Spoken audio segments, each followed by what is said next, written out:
The little girl lifted a French fry from the abandoned plate at the next table, looked at her mother, and quietly put it back. I saw the movement only because my son Noah had stopped talking. Dad, he whispered, leaning across our booth. They haven't eaten. Across the crowded restaurant, a young woman sat beneath a flickering neon sign with one hand wrapped around a water glass and the other resting on her daughter's shoulder.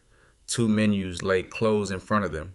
Every few minutes, the woman checked the clock above the kitchen doors, then looked through the front window at the rain. I knew that look. It was the face of someone counting minutes, dollars, and possible disasters all at once. I also knew how quickly help could become humiliation. So I didn't call the waitress. I didn't send over food. I stood, picked up the enormous platter of chicken biscuits and mashed potatoes that Noah and I could never finish, and walked across the room with my 7-year-old beside me. The woman's shoulders tightened before I said a word. My son believes we've ordered enough food for a football team, I said. He's probably right. Would you help us keep the restaurant from throwing half of it away? She looked at the platter, then at me. I can pay for whatever we eat, she said. I believe you, I replied. But the food's already ours. You can settle an argument instead. Noah says the biscuits are better with honey. I say jam. The little girl's eyes moved toward Noah. He held up both hands. Honey, he said solemnly, it's not even close. For the first time, the mother smiled. That smile would change all four of our lives, though none of us knew it yet. Before I tell you how, let us know where you're listening from today. And if you believe kindness should protect a person's dignity instead of taking it away, subscribe and stay with us until the end. My name is Daniel Reyes. I was 30 years old that spring, a paramedic with the Des Moines Fire Department and the single father of a 7-year-old boy who noticed more than I did. We lived in a narrow brick house on the east side of the city, 3 blocks from Noah's school and 2 blocks from a park where the swings squeaked no matter how often the city oiled them. My wife Elena had died 3 years earlier after a sudden brain aneurysm. Since then, I've become very good at schedules. I packed lunches on Sunday nights, laid out Noah's clothes before bed, and kept 3 alarms on my phone for every school event. I knew how to stop bleeding, restart a heart, and carry a frightened stranger down 2 flights of stairs. I did not know how to make our house feel alive again. That Friday, Noah had earned a restaurant dinner after finishing his first full month of reading without pretending the words had gone blurry. We chose Miller's Table because it served breakfast all day and because Elena had once claimed their cinnamon biscuits could repair a broken heart. The woman across from us introduced herself as Clare Morgan. She was 26, exactly 4 years younger than me. Her daughter was 5-year-old Lucy, a serious child with dark braids and a purple raincoat. Claire hesitated before moving to our booth, and when she finally did, she kept her purse on her lap and placed Lucy on the inside seat farthest from the aisle. It was not fear, it was habit. I had seen the same posture in patients who had learned that safety could change without warning. Noah gave Lucy the basket of biscuits as if he were presenting royal treasure. You can have the first one, he said. Lucy looked at her mother. Claire nodded. 1. Lucy selected the smallest biscuit. Noah frowned. That one's mostly crust. I like crust. No one likes crust. I do. That was their first disagreement and the beginning of a friendship neither adult had planned. Claire ate slowly. She divided every serving before taking any for herself, and when the waitress offered refills, she declined before realizing they were free. She never explained why she and Lucy had been sitting with only water, and I did not ask. Instead, we talked about ordinary things. Noah described a class project involving mealworms. Lucy announced that worms had feelings. Claire said she worked mornings at a physical therapy clinic and spent evenings taking prerequisite classes for nursing school. I told her I worked 24-hour shifts and had an unhealthy relationship with vending machine coffee.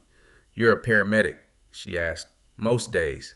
What are you on the other days? Laundry manager, lunch packing supervisor, unlicensed math tutor. Noah shook his head. He's bad at division. Claire laughed, and this time the sound stayed longer. When the meal ended, she reached for the check. I placed my hand over the paper before she could take it. Her eyes sharpened. This wasn't charity, I said. It was portion control. You told me you could pay and I believe you, but the food was already ours. She studied me for several seconds, then pulled two folded bills from her purse and left them beneath the sugar jar. For the tip, she said. I wanted to argue. Instead, I nodded. Outside, rain drummed against the awning and the parking lot shone beneath the streetlights. Claire and Lucy stood near an old silver sedan with its hood raised. That explains the clock, I said. Claire gave me a tired look. The tow company said 45 minutes. That was 90 minutes ago. I glanced beneath the hood. One battery terminal had come loose and was crusted with corrosion. It wasn't a repair I'd trust for long, but it was enough to get them home. I can tighten that, I said, only if you want me to. She looked surprised by the last sentence. You know what you're doing. I know how not to touch metal with the wrong wrench. That's not comforting. It's the best certification I have outside emergency medicine. Noah and Lucy stood beneath the awning comparing the restaurant's paper placemats. Claire stepped aside. All right, she said, but if the car explodes, I'm blaming you. It did not explode. 10 minutes later, the engine started. Claire closed her eyes for one brief second when she heard it turn over. Relief softened her face, and I understood that the car had been more than transportation. It was her route to work, Lucy's ride to school, and perhaps the thin line holding together a life with no room for missed shifts. I gave her the name of a mechanic I trusted. Tell him Daniel from Station 8 sent you, I said. He'll explain what needs doing before he charges anything. Her expression changed again. I don't need a discount. I didn't offer one. I said he'd explain the bill first. That earned me another small smile. She wrote her phone number on the back of her receipt. In case your repair kills the car halfway home, she said. Fair. The sedan pulled out of the parking lot. Noah stood beside me beneath the awning, his hood dripping. Do you think we'll see them again? He asked. Des Moines was not a small town, but it had a small town way of returning people to one another. I don't know, I said. Noah watched the red taillights disappear into the rain. I hope we do. I hope so too, which frightened me more than it should have. We saw them 9 days later at the Franklin Community Center. Noah and I were there for a Saturday safety fair. My station had been assigned a booth where children could climb through an ambulance, try on a helmet, and learn how to call 911 without using the emergency line to report a stolen cookie. I was showing a group of children how to wrap a bandage when Noah ran past me. Lucy stood near the gym doors, holding a paper cup of lemonade, and her whole face changed when she saw him. Claire was beside her stacking donated books on a folding table. For 1 second, she looked as startled as she had in the restaurant. Then she relaxed. The car survived, she said when I walked over. My reputation is safe. Barely. The mechanic replaced the terminal and showed me the old part before he charged me. He's annoyingly honest. He also said you told him not to reduce the price. I shrugged. You said you didn't want a discount. I did. You look like you meant it. She looked at me for a long moment. Most people hear the words, she said. They don't always listen to them.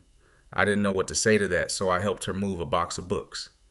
Claire volunteered at the center twice a month. The building offered tutoring, free tax preparation senior lunches, and a small food pantry tucked behind the gym. She was helping with the children's reading program because Lucy loved books and because, as Claire put it, someone has to stop the dinosaurs from being shelved with the cookbooks. Noah and Lucy disappeared into the activity room. Claire and I spent the next hour arranging paperbacks by age level. She told me she had moved to Des Moines 8 months earlier after separating from Lucy's father, Grant. They had never married. He lived in Kansas City and saw Lucy irregularly, usually after making promises he did not keep. I'm not telling you that so you'll dislike him, Claire said. I'm telling you because people tend to ask. I wasn't going to. I know. She slid a stack of picture books onto a shelf. What about Noah's mother? The question still had edges, but fewer than before. She died, I said. 3 years ago. Claire stopped moving. Daniel, I'm sorry. Thank you. People probably say the wrong thing. Usually they tell me I'm strong, and you hate that.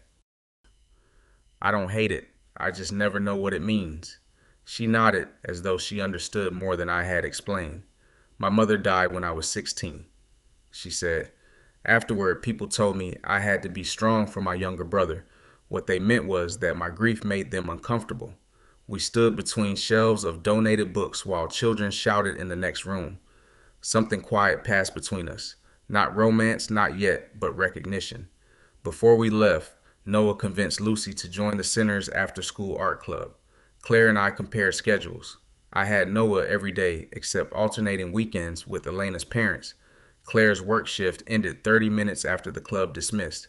I can bring Lucy home on Thursdays, I said. We live close to you. She immediately shook her head. No, I'll figure it out. All right. The speed of my answer surprised her. I took out my phone. The offer's here if you need it. You don't have to decide now. 2 Thursdays later, Claire texted, "Is the ride offer still available? I can pay for gas." I wrote back, "The offer's available. Gas payment denied. You can repay me by explaining fractions to Noah." That was how our Thursdays began. At first, everything was practical. I picked up the children, drove Lucy home, and waited on the porch until Claire arrived. Sometimes she was 10 minutes late, sometimes 20. She always texted before the official pickup time, apologizing as though traffic were a moral failure. By the fourth week, she stopped apologizing. By the sixth, she invited us inside for grilled cheese. Claire's apartment was on the second floor of an old house divided into 3 units. The kitchen floor sloped toward the back door. One cabinet refused to close.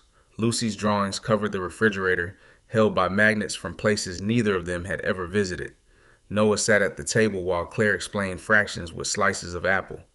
"If I cut this into 4 pieces and you eat one, what fraction is left?" she asked. "3/4. If Lucy eats one, 1/2.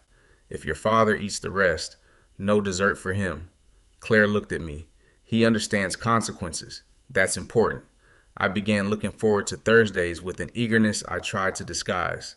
Claire and I talked while the children worked. She told me about anatomy exams and the elderly patients at the clinic who pretended not to understand their exercises because they wanted someone to stay longer. I told her about Noah's habit of sleeping with the hallway light on and my fear that I was confusing consistency with love. "You show up," she said. "Children know the difference." "Do they?" "They always do." The first time she touched my arm, it was an accident. She reached across me for a dish towel and her fingers brushed my sleeve. I felt the contact for the rest of the evening, and that embarrassed me. I had loved Elena. Part of me still did. For years, I believed that noticing another woman would reduce what Elena had been to me, as though love were a room with one chair. Claire never asked me to remove Elena's photographs. She did not compete with a memory. When Noah mentioned his mother, Claire listened. When he wanted to change the subject, she let him. That kindness reached me more deeply than anything she could have said. In May, the community center announced a fundraising dinner to repair its leaking roof. Claire volunteered to coordinate the children's table. I agreed to run first aid coverage and somehow ended up responsible for the silent auction after the director claimed firefighters made people bid more. "You're not a firefighter," Claire reminded me. "I'll wear the same shirt." That's deceptive marketing. We spent 3 evenings at the center making signs. Noah and Lucy painted arrows that pointed in opposite directions. Claire stood on a chair to hang paper lanterns, and I steadied the back without touching her. "You can hold the chair," she said. "I am holding the chair. You're hovering near it. I respect structural independence." She laughed and reached down. "Daniel," I placed both hands on the chair. "Thank you." It was such a small exchange, but it held the shape of everything growing between us. She asked. I listened. Nothing was taken for granted. The night of the dinner, a thunderstorm rolled over the city. Rain struck the gym windows and the lights flickered while 200 people balanced paper plates on their knees. Then the power failed. The room went black. Children screamed, chairs scraped. Someone dropped a tray. My training took over. I turned on my flashlight, called for everyone to remain seated, and moved toward the electrical panel. Before I reached it, Claire's voice rose from the children's table. "Lucy, start the dinosaur song." A small voice began singing off key in the darkness. Noah joined her. Within seconds, 20 children were roaring about a vegetarian Tyrannosaurus. Their fear turned to laughter. Claire moved among them with the calm of someone who knew. Panic became smaller when given a job. She passed out battery candles from the craft cabinet and assigned older children to sit with younger ones. The emergency lights came on pale and weak. I found Claire near the storage room. You were good in there, I said. So were you. I shouted instructions. You made people believe you knew what to do. I did know what to do. Exactly. We stood close in the dim hallway. Rain hammered the roof. A loose strand of hair had fallen across her cheek. I wanted to move it, but I didn't. Claire looked at my mouth. Then the building generator coughed to life and the hallway filled with harsh fluorescent light. We stepped apart at the same time. Later, after the crowd left, we carried trash bags to the alley. The storm had passed. Water ran along the curb, and the air smelled like wet pavement and lilacs. Claire leaned against the brick wall. I almost kissed you, she said. My heart struck hard enough to feel foolish. I almost kissed you too. Why didn't you? I wasn't sure you wanted me to. I did. I moved one step closer. Do you still? Her answer was to take the front of my shirt in her hand. The kiss was gentle, then uncertain, then warm enough to make the whole dark alley disappear. When we separated, she kept her forehead against mine. This is complicated, she whispered. Yes, I have Lucy. I know. You have Lucy, and I have Noah. I don't want either of them getting attached to something we haven't figured out. Then we go slowly. She searched my face. You're good at slowly. No. That made her laugh against my shoulder. But I can learn, I said. For the next month, we built something careful. We had coffee after school drop-off. We took the children to the farmer's market and let them choose vegetables they later refused to eat. Claire and I sat on her back steps after bedtime, talking in low voices, while mosquitoes found every inch of exposed skin. I learned that she hated carnations, loved old mystery novels, and sang quietly when she was nervous. She learned that I ironed pillowcases, avoided amusement park rides, and still kept Elena's last voicemail on an old phone in my dresser. One evening I played it for her. Elena's voice filled the kitchen cheerful, and Rush reminded me to buy milk and telling me she loved me. When it ended, I could not look at Claire. She reached across the table and rested her hand beside mine, not on it. You don't have to delete her to make room for me, she said. That was the moment I knew I was falling in love. It was also the moment I became afraid enough to make a terrible mistake. The restaurant owner from Miller's Table called me in early June. He remembered the night we had met Claire and Lucy. A waitress had taken a photograph from across the room, the four of us in the booth, Noah holding up a biscuit, Lucy laughing. Claire turned partly away. The restaurant was starting a Share the Table campaign. Customers could buy an extra meal for someone who needed one, and the owner wanted to use the photograph on social media. It's a good story, he said. Kid sees a hungry family, dad makes room. People need stories like that. I should have said no. I should have asked Claire. Instead, I looked at the photograph and saw what I wanted to see.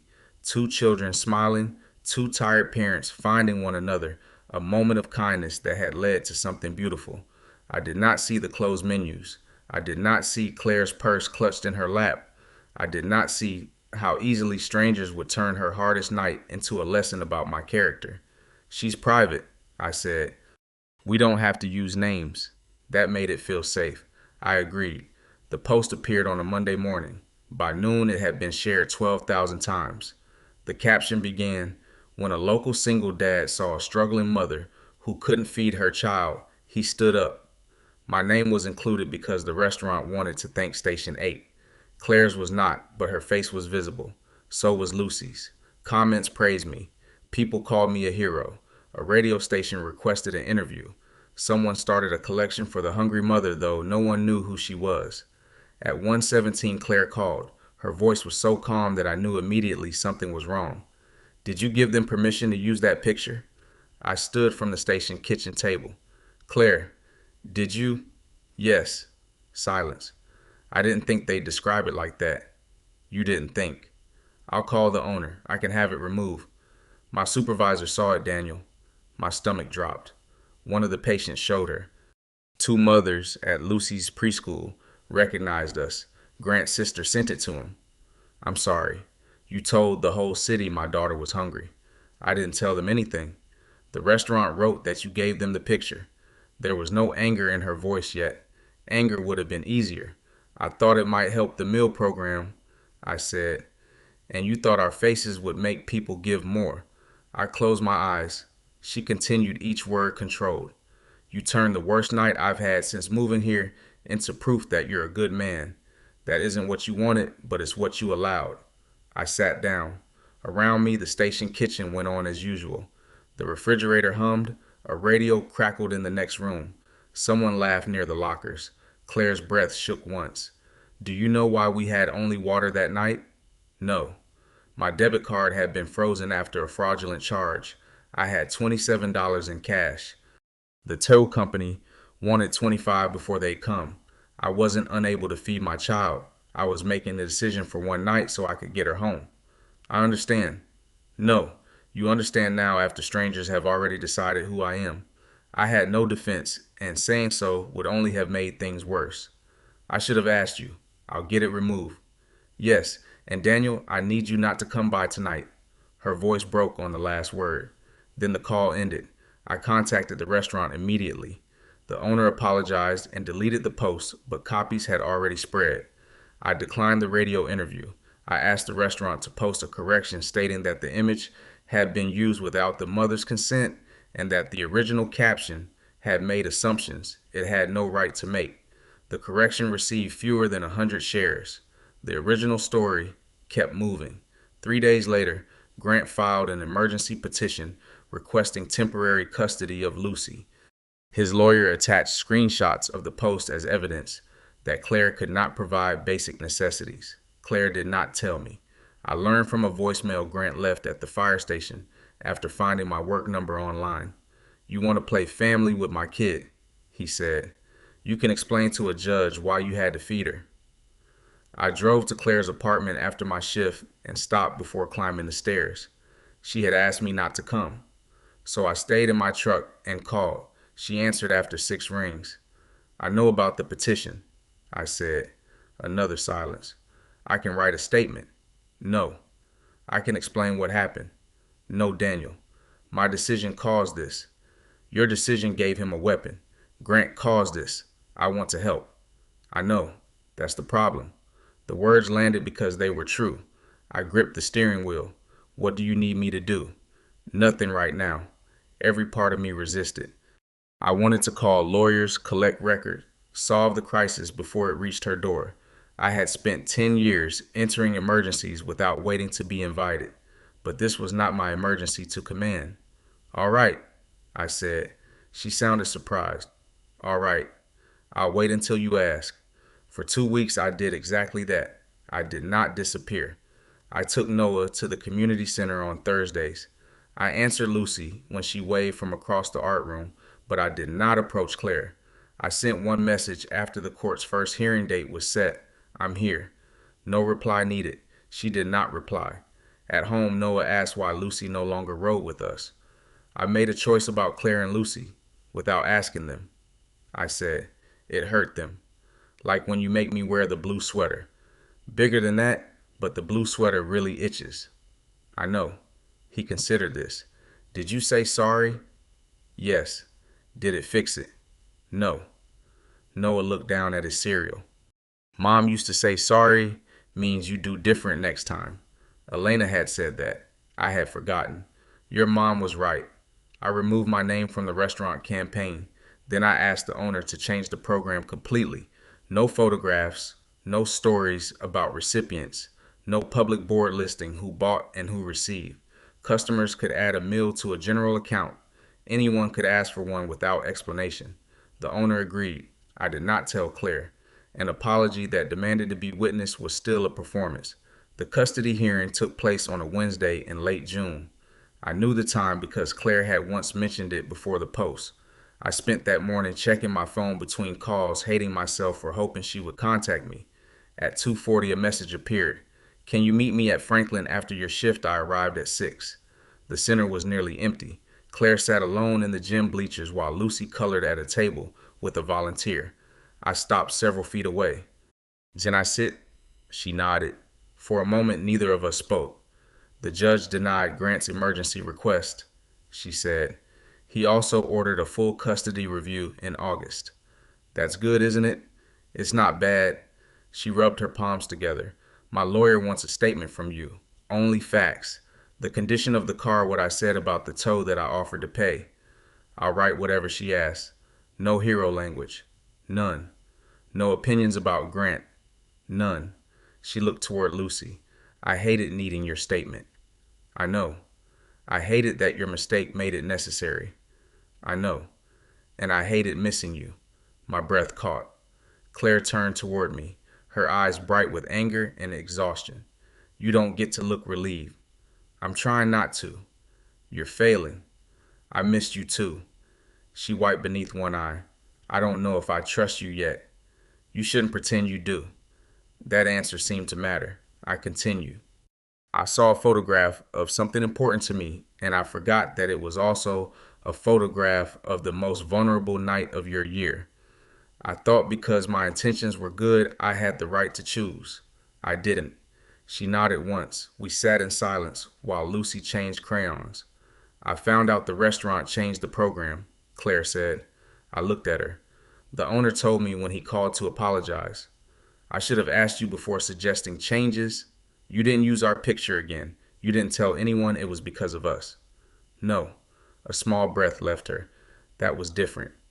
It'll be different from now on. I can't promise you there's a from now on. I know. But when she stood, she touched my shoulder. It was not forgiveness. It was not nothing.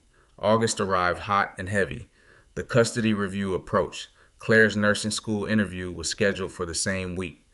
She lived with a stack of documents on her kitchen table and a permanent line between her eyebrows.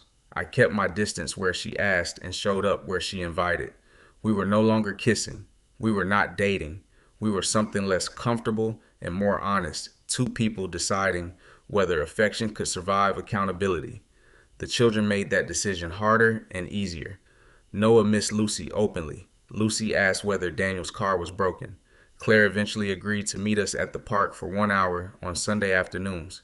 The first Sunday, we sat at opposite ends of a bench. The second, we shared a bag of popcorn. The third, she asked whether I had eaten lunch. Is this a test?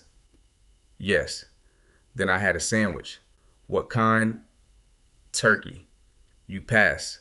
At the end of July, my station responded to a collision on Interstate 235. A delivery van had crossed the median.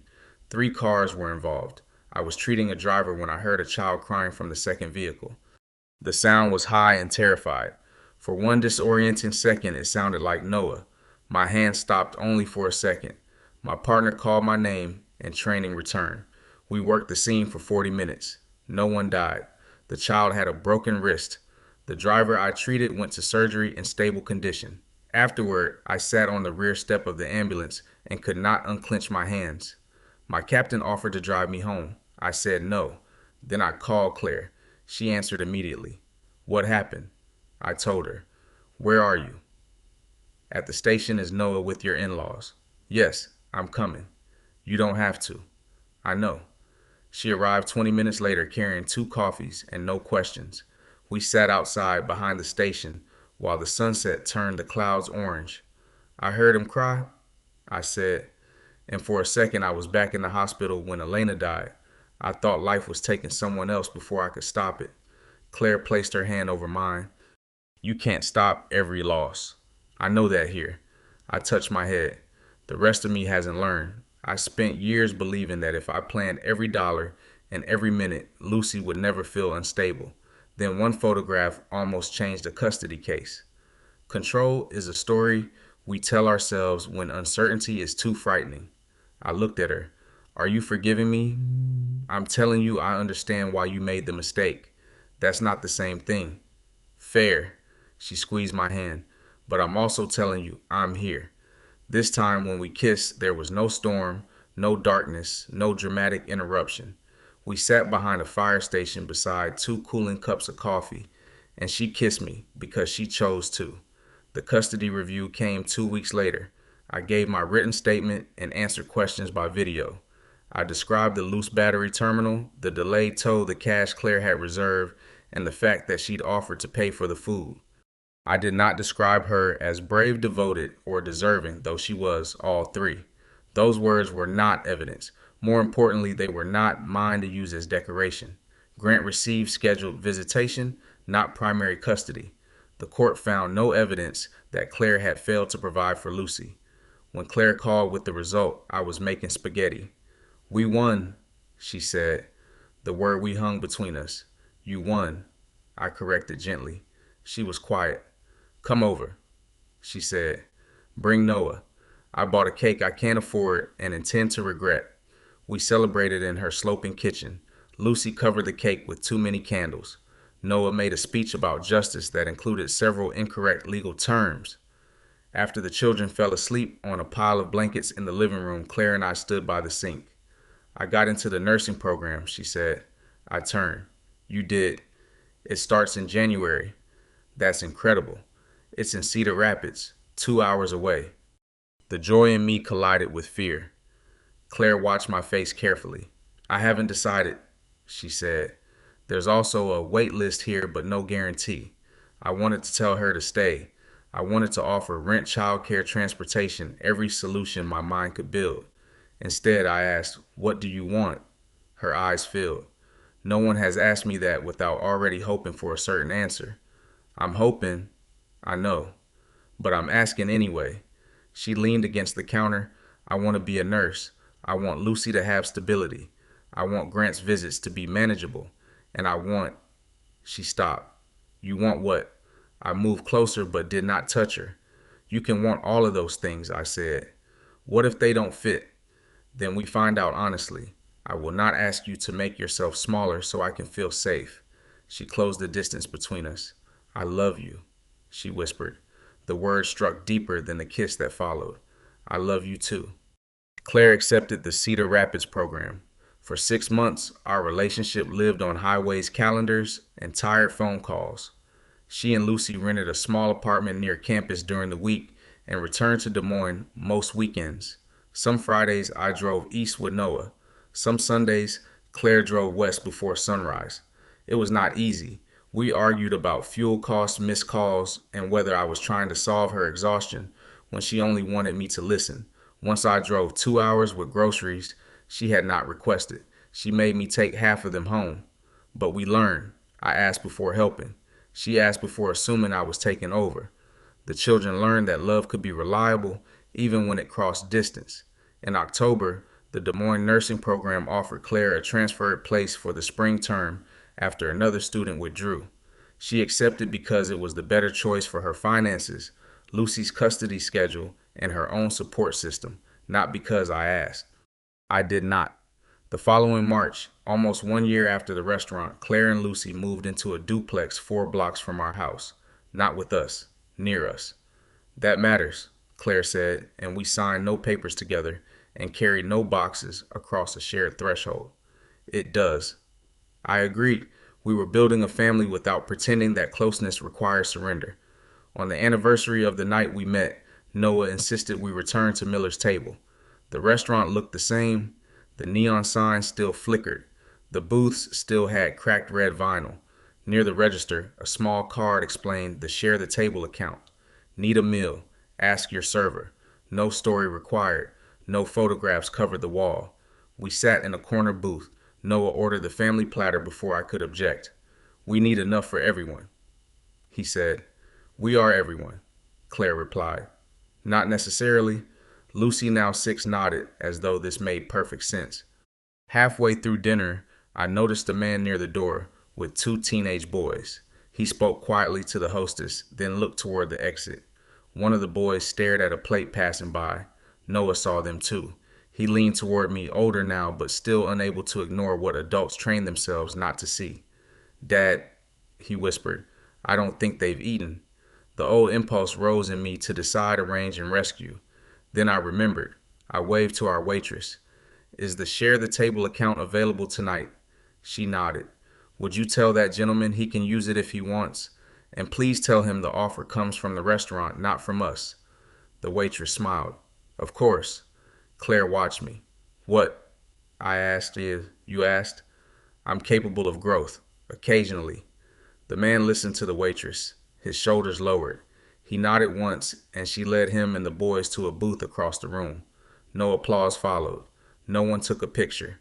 The restaurant kept moving. Noah looked disappointed. Aren't they going to sit with us? They might want their own table, Claire said. Lucy pushed the basket of biscuits toward the edge of ours. In case they want honey, she said. Noah considered it, then took one biscuit and placed it on a clean side plate. Jam is also okay, he announced. I looked around our table. Noah had grown taller. Lucy's braids were shorter. Claire wore the silver watch I'd given her after asking whether gifts still made her uncomfortable. She'd said some did, but that one would not.